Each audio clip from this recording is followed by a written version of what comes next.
I'm Daniel Franklin, Executive Editor at The Economist, and I'm joined by Anna Maria Rugali, Sustainability Vice President at JTI, Alison Martin, Chief Executive for EMEA and Bank Distribution at Zurich Insurance, and Ben Caldicott, Director of the Oxford Sustainable Finance Programme at the University of Oxford, and also seconded to the Cabinet Office as COP26 Strategy Advisor for Finance. Welcome to all of you. So our task here, I think, is to get a sense of how feasible, how likely it is that the COP26 and beyond, we're going to see the Paris Agreement actually adhered to. So if I could turn first of all, perhaps to you, Alison Martin. We've seen a lot of promises, we've seen a lot of commitments in the past year or so, and particularly in the run-up to COP26. What does it all amount to? Is it actually bringing us any closer to achieving the goals of the Paris Agreement?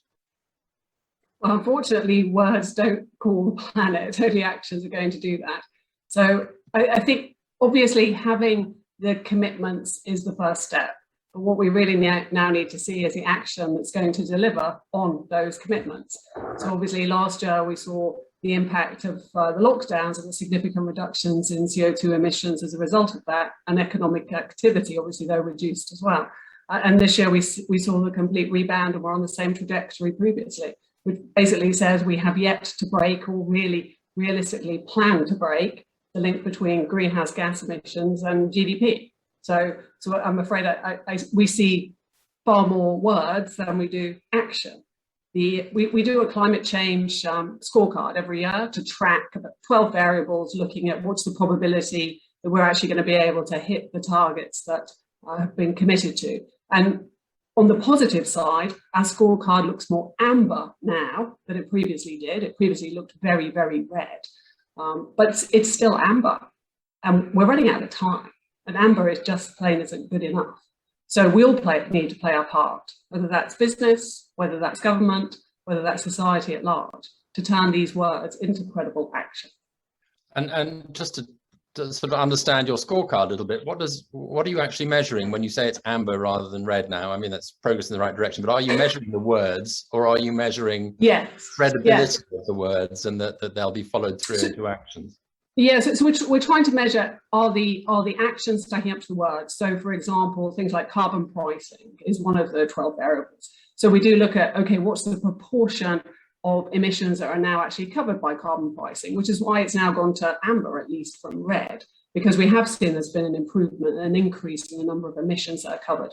And obviously the carbon price has been rising. It's still nowhere near the levels that's necessary, but at least the trajectory is more positive. Look at things like public sentiment. We look at implicit or explicit fossil fuel subsidies. So yes, it's trying to measure the actions rather than just the words.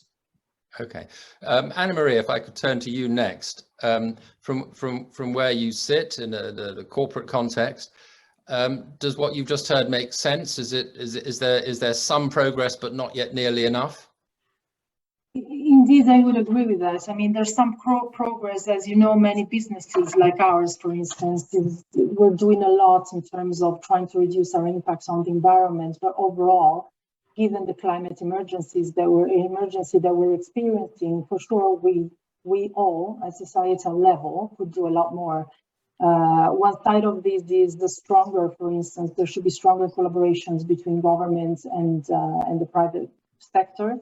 A lot more regulations in terms of setting up the right infrastructure to make sure that then we're able to really shift from conventional to renewable energy, for instance.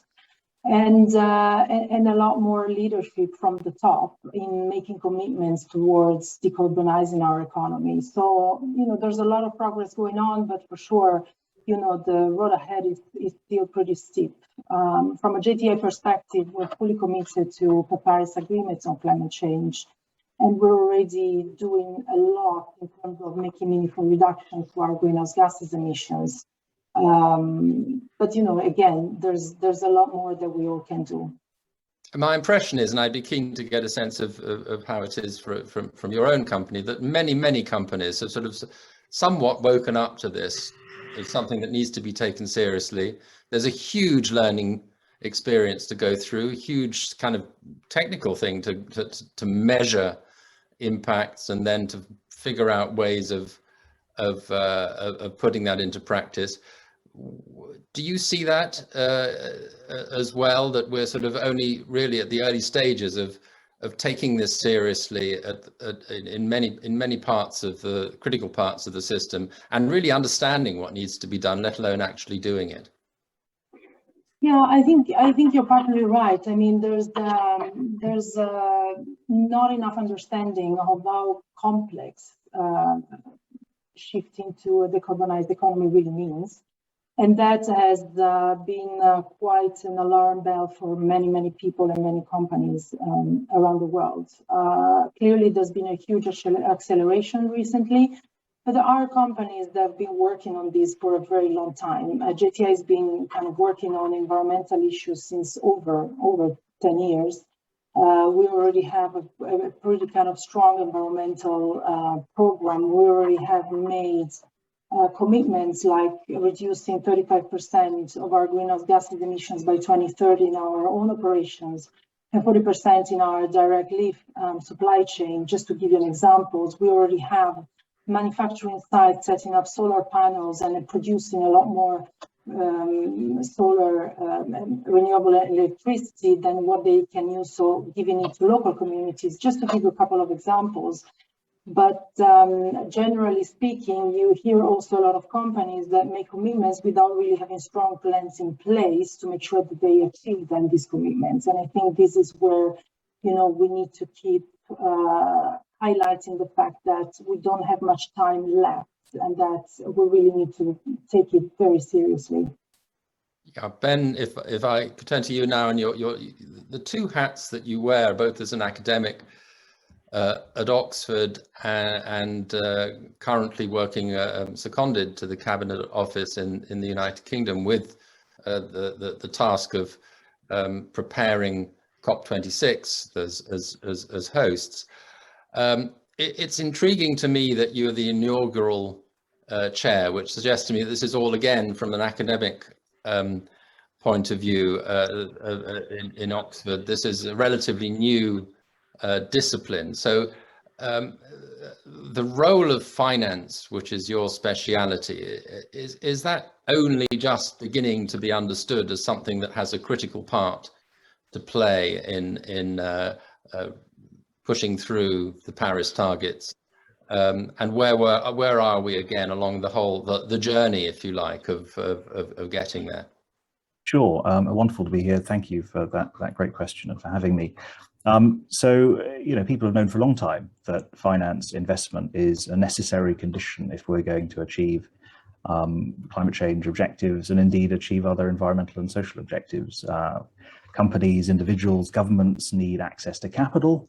They need access to financial services if they're going to change how they operate, what they do to make a difference. That isn't a particularly novel insight. The thing that has changed, particularly over the last decade, but particularly over the last 5 or 6 years since the Paris Agreement in 2015, is that the role of financial institutions more broadly has been more widely recognized. There's been much more interest in figuring out how finance and investment can contribute to these big problems. There's been a huge amount of work to mobilize financial institutions, whether that's pension funds, sovereign wealth funds, banks, insurers, asset managers operating in different asset classes, you name it, stock exchanges.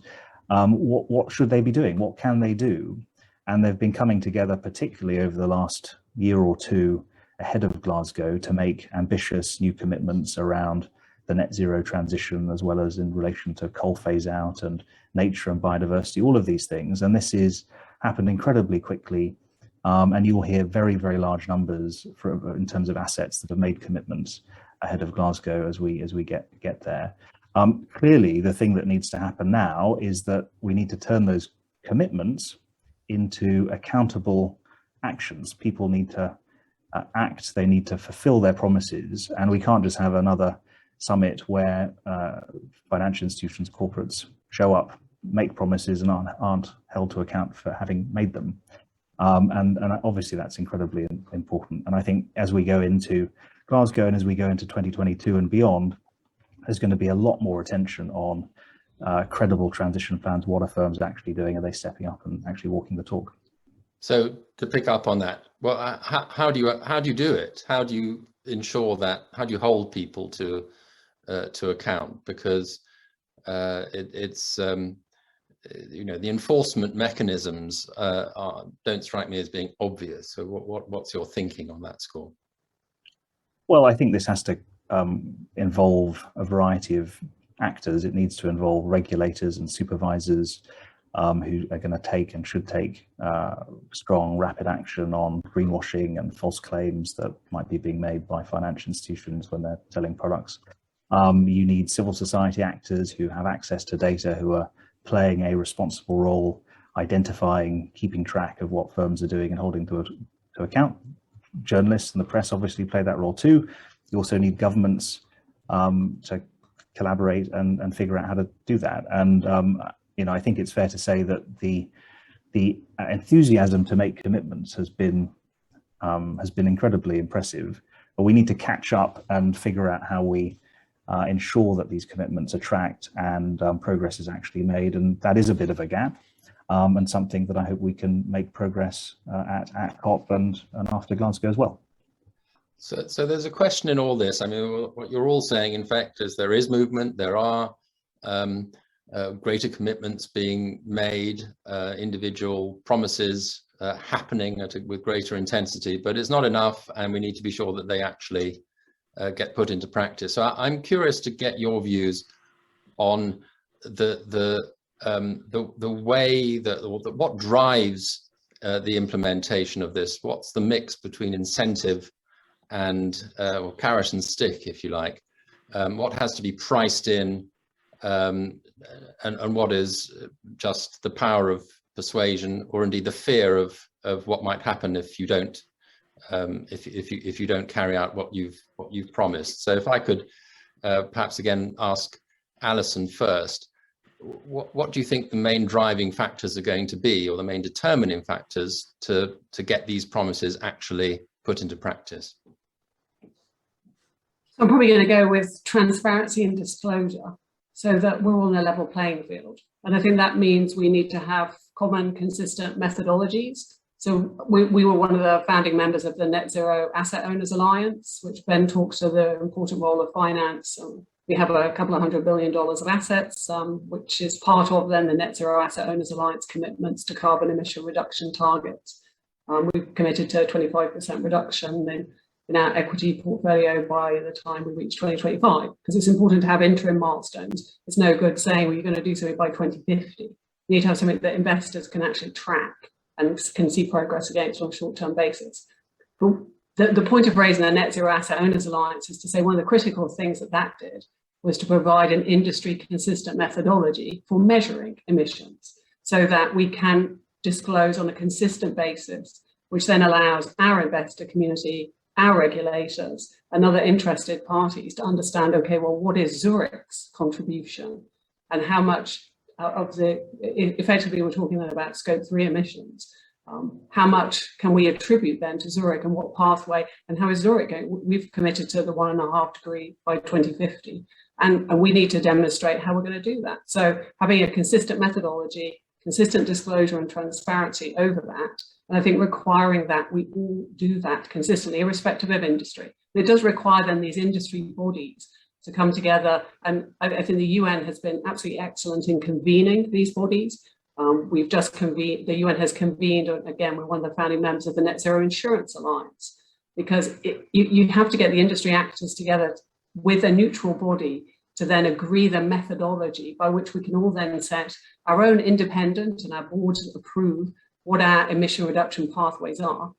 But at least all investors know that we're doing it on the same basis. And I think a little bit to Ben's point of greenwashing, I think that helps reduce that risk.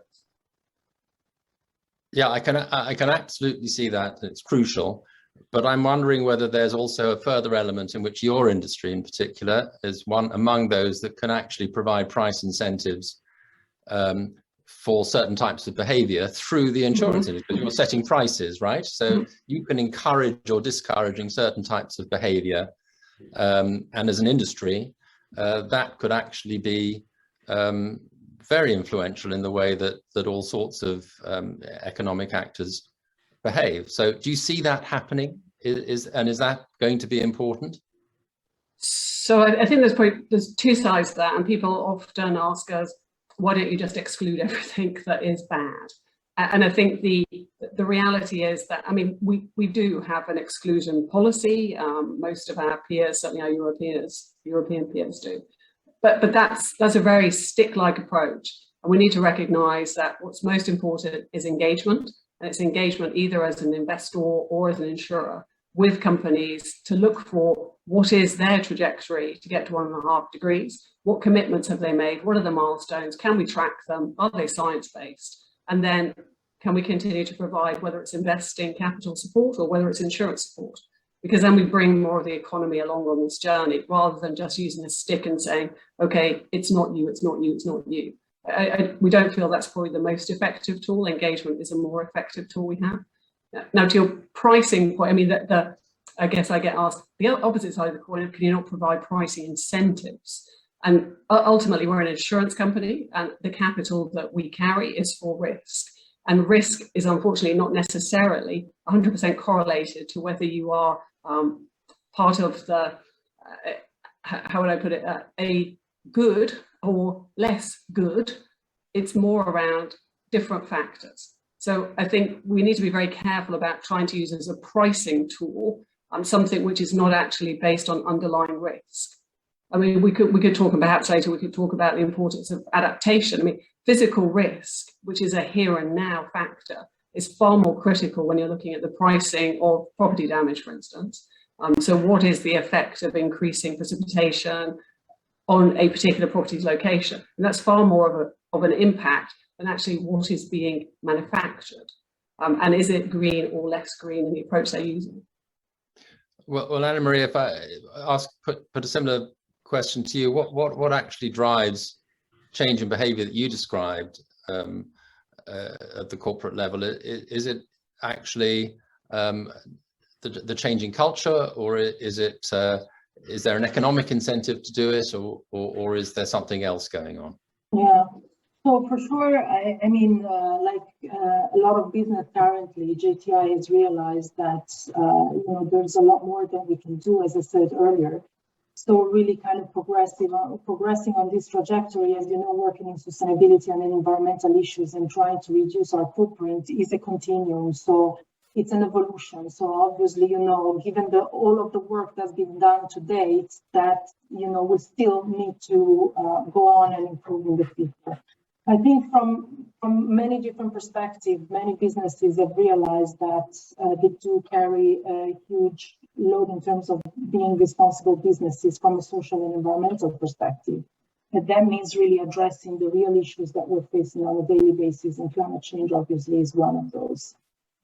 We also see some kind of upcoming mandatory regulations that will get to a stage in which, they will impact business one way or the other.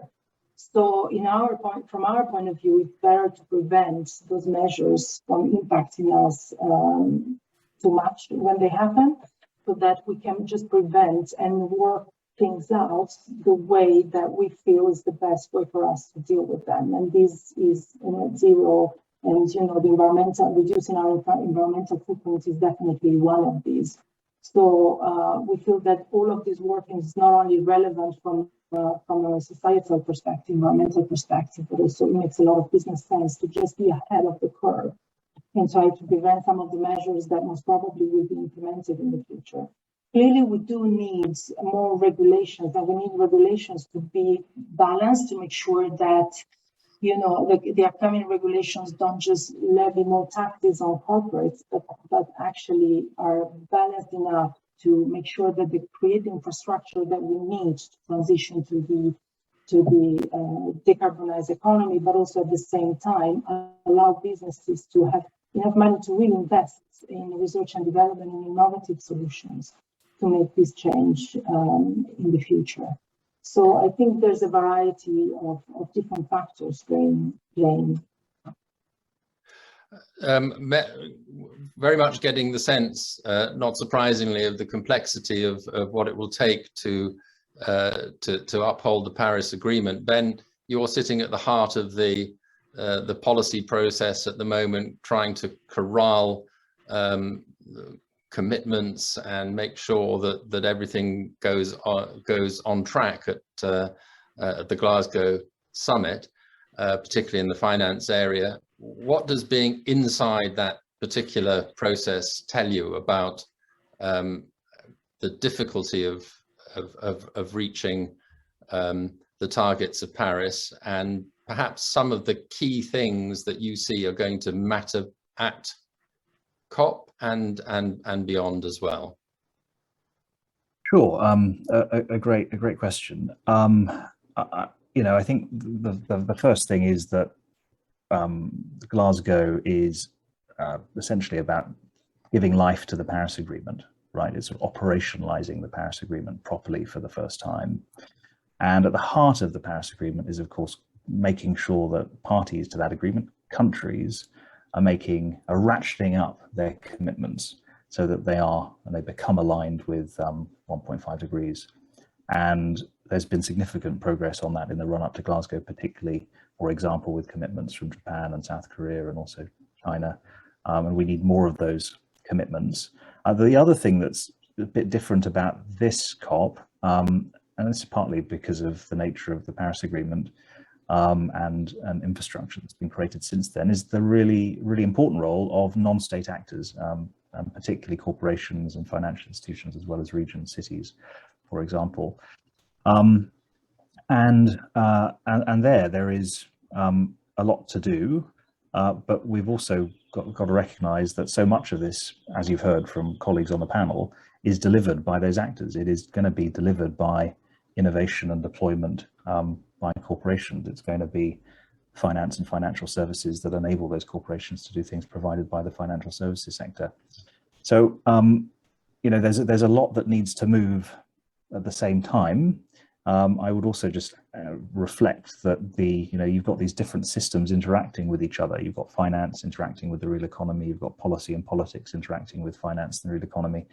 You've got the media. You've got civil society shaping social norms and policies and regulations and politics in different parts of the world in different ways. And they all feed off each other. And so, I think there is scope, and this is the exciting positive thing, where there are these tipping points and feedback loops, positive feedback loops, where changes in, for example, finance feed through to changes in what's possible in the real economy, for example, because the cost of capital has changed.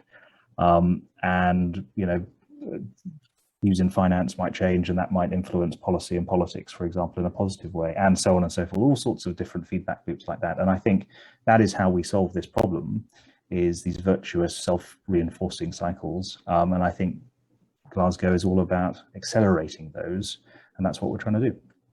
I'm fascinated by the idea of tipping points, and wonder whether we'd actually recognize them while they were happening, or are they things that we only kind of realize it somewhat in hindsight when they've actually happened. So, if we were actually turning a corner or making some rather significant progress, is there a danger that we wouldn't actually realize it until some time afterwards? Or the other way around, if we'd really missed the opportunity, would we know it until it was too late?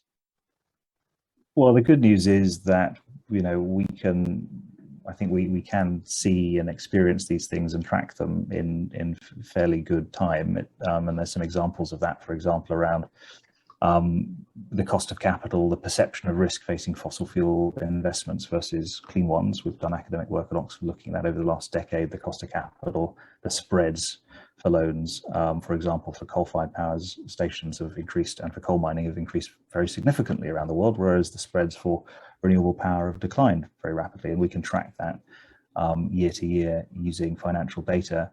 You can, well known to many people who will be listening, is the story around electric vehicles and the falling costs of battery power and the rise of renewables and the falling cost per megawatt hour for solar PV and wind onshore, offshore, for example. So these are being tracked, and there's a big business in tracking and understanding movements in those sectors. And then the other bit of good news is that we can think systematically about how we can make interventions to accelerate tipping points. And so that's again something that colleagues at Oxford are working on. Can we find intervention points that can accelerate these virtuous cycles, and kind of lean into them and be proactive about that? And we can absolutely do that.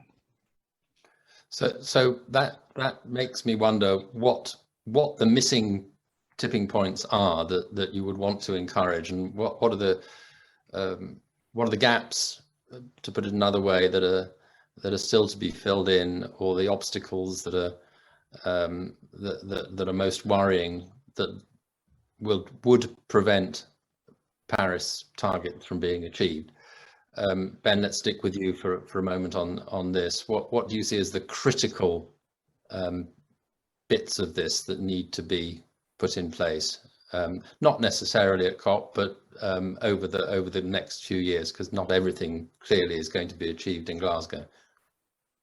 Yeah, a $1 trillion question, and the answer is there are going to be many of these things. I mean, one example of something where this could result in an outsized contribution and potentially a virtuous cycle, I think, is around the need for credible transition plans from financial institutions and for corporations. So if we get into a situation where we need to be, where if you're a non-state actor, your company, your financial institution, you've made a commitment to deal with Paris, then it's not enough to just say that. Where's your plan?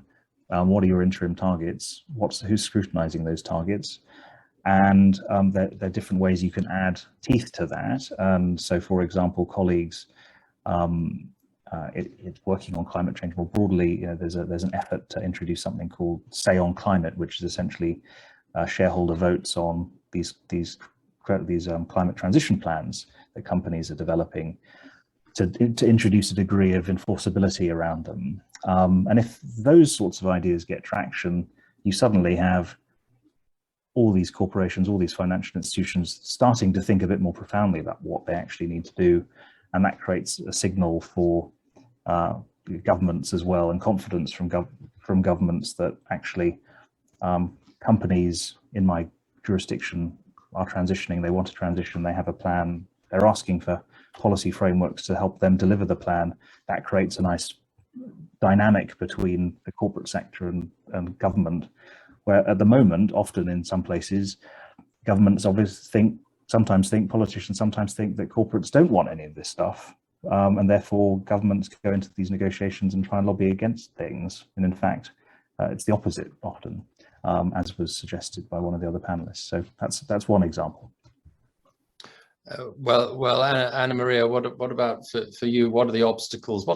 What's the difficult bit in all this? Because sometimes, when one hears about corporate plans, they sound wonderful, but are really tough decisions being taken along this road that actually, at least in the short term, can cause real difficulties, or is it all the easy stuff that gets done first and leave all the hard stuff later? No, I think, we're at the stage in which we need to face the hard stuff and just find a way to implement it internally. You have to think about, for instance, net zero being a very long-term commitment for a company, generally speaking. We're talking, between now and 2050, and we're talking also trying to influence our suppliers to come along and to join us, because the majority of the impact that we have as businesses is really in our value chain, which we don't directly manage. So on top of that, there's also the internal process that you need to go through. First of all, explaining these concepts is not that straightforward, because they're very complex topics that needs to be explained to leadership or to colleagues that then need to buy into it, and that requires a lot of time and education. You need to raise awareness, you need to explain the interdependencies between the different functions and how everybody can contribute, and also from a financial perspective, what the impact is going to be between now and the next 20 plus years or 30 years. So all of this doesn't just happen, in a few months. It's a whole process that a company embarks onto to make sure that you find the alignment internally, but also the buy-in from the leadership perspective to be able to then develop a plan. And I agree that, if you have a commitment, you need to have a plan to be credible and really stick to it. So for a company, again, it's not that straightforward. It requires a lot of engagement, internal engagement, really, to get it approved. And then there's also the external part, which is working with your suppliers to make sure that, you work with them and along with them to make sure that we all reach our targets. Alison, from where you sit and looking at the map that you talked about, roadblocks to net zero, what are the main ones? Carbon pricing. That's going to be the number one. And the end of implicit fossil fuel subsidies and putting in place a real carbon price that can be signalled. And I think that's really important for markets to operate in a normal and orderly fashion. I think that would then encourage businesses to come up with roadmaps, which are then consistent with the signalling of how carbon pricing is likely to develop over time.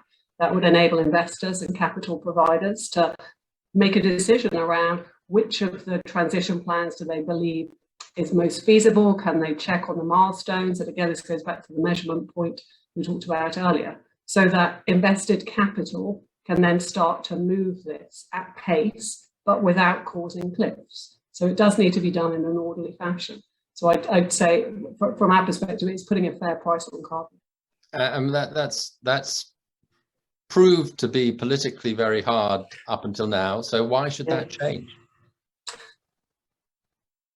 Well, I wish I had the answer to that. I think business are asking for this. Now, I can't say that's universal, but I think for us, it is better to have something which can be signalled and which we can clearly follow than it is to have policy decisions which can be implemented overnight where there's less certainty for market. So I think for an orderly market, it is better to have something where everyone can rally behind.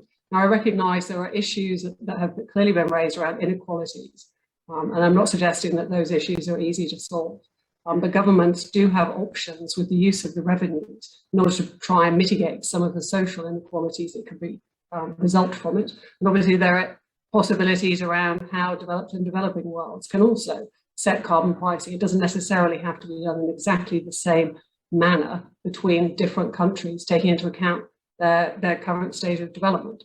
So I'm afraid I can't come and say I have the silver bullet and this is it, and all the super intelligent people who've been doing the run up to COP26 have missed it. But we do believe there are credible ways in order to do this. So if you add all this together, and Alison, maybe stick with you on this, but is net zero really still achievable by 2050 or so? Is Paris still a credible aim, what was set out there?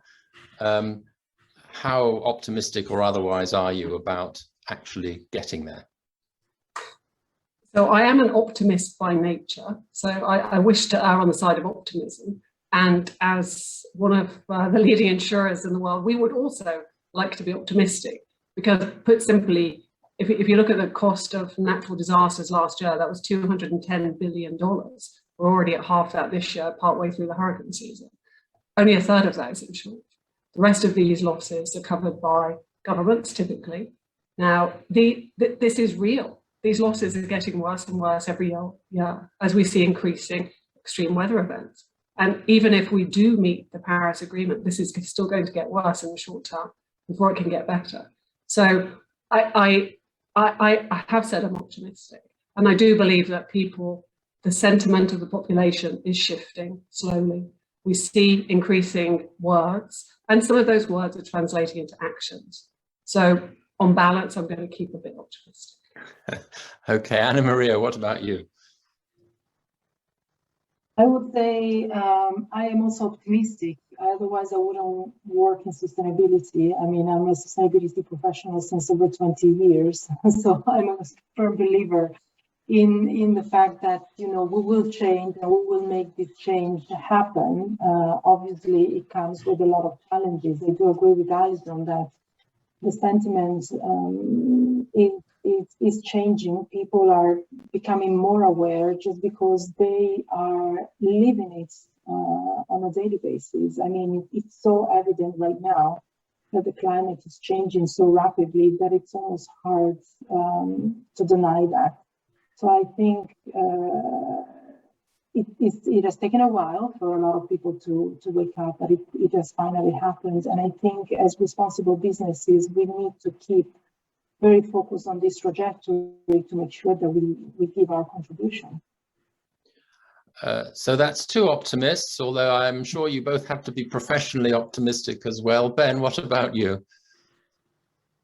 Well, it's an uphill battle, and it's going to be a close run thing, and it's obviously incredibly difficult. And the thing that we all need to do, whether that is corporations, financial institutions, governments, individuals, is at every single opportunity ratchet up levels of ambition and make sure we're delivering on what we've said we'll do. And Glasgow is one of the next big moments for that ratchet mechanism. There'll be many other moments, and we're going to have to keep ratcheting up.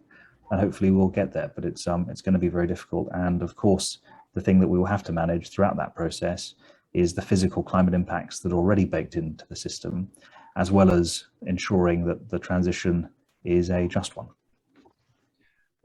That's a pretty tall order, all of that, and I'm just wondering whether the seeing this process from the inside, coming from the ivory tower and seeing it from the Cabinet Office, has given you insights into this that you wouldn't have had before from Oxford. And if so, perhaps as our closing thought, what does it lead you to conclude about the processes of getting to net zero, and what we need to watch out for in future, both at Glasgow itself and beyond?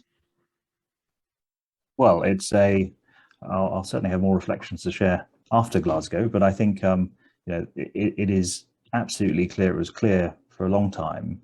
It's become crystal clear after Paris and the run up to Glasgow that this isn't just a government process. You know, it is a multi-stakeholder process, and everyone has to be part of it. And non-state actors, particularly companies and financial institutions, need to be part of that process, part of the ratchet, in a big way, in a way that they have not been before. And that will be one of, I think, the legacies of Glasgow, is a much bigger role for non-state actors in the system, and that has attendant obligations, responsibilities, duties that will be a good thing, I think, for achieving this. It's certainly essential if we're going to make progress. Well, thank you all very much. I think what we've really had is a sense of a mix of optimism, if you like, but also intense practicality of the various and very complicated things that have to happen. As Ben just said, the many players involved, the difficulty but the crucial nature of measurement, also pricing, the role of regulation. This is going to be all hands on deck operation if it's going to succeed. You have by and large remained, I think, very cautiously optimistic, if that's the right way of characterizing it, but also very realistic. And I think that's a very helpful perspective to have given us, and a lot of very useful insights, both for our event and generally to understand and interpret what we're going to see in the run up to COP26. So thank you all very much indeed, Anna Maria Rugali, Alison Martin, Ben Caldecott, and I wish you the very best in your endeavours to make this indeed a success.